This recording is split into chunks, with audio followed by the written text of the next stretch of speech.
In recent years, the ideas our society has placed value on have experienced a shift.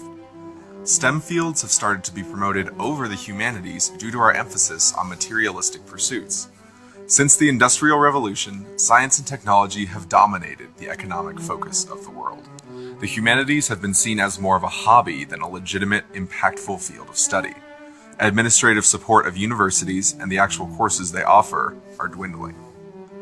According to the New York Times, financing for humanities research in the United States has fallen steadily since 2009, and in 2011 was less than half of 1% of the amount dedicated to science and engineering research and development.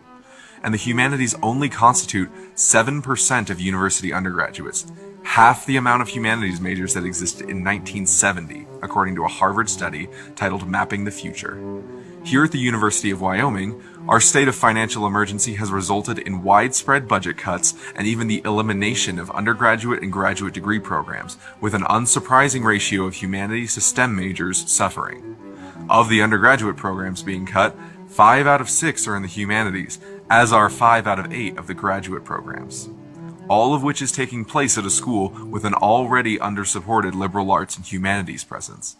A study called Trends in Arts and Humanities Funding by Research Trends magazine outlined that this was not simply a local issue either. All across the globe, the humanities are being starved and pushed aside in favor of more useful pursuits. But it hasn't always been this way. As early as the Han Dynasty, the people that shaped Chinese society were required to take a civil service exam, which tested the fields of art and literature more so than science and technology. During the Golden Age of Islam, the Abbasid Caliphate founded the House of Wisdom, the leading center of learning in the world at the time. This House of Wisdom fostered the study of philosophy and science alike. From the Renaissance onwards in Europe, educated peoples would often embark on grand tours that surveyed the whole of European knowledge, both scientific and artistic. The schism between the humanities and STEM fields is a relatively recent phenomenon.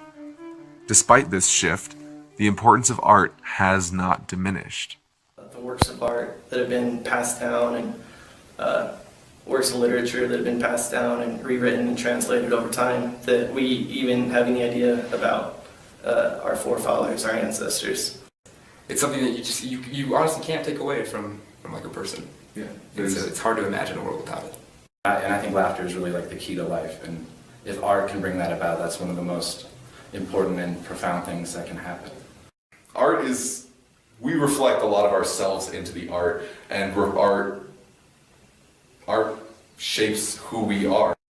Art is going to be a huge factor in, as we get more technologically advanced, art is going to add a whole different level than we've ever known.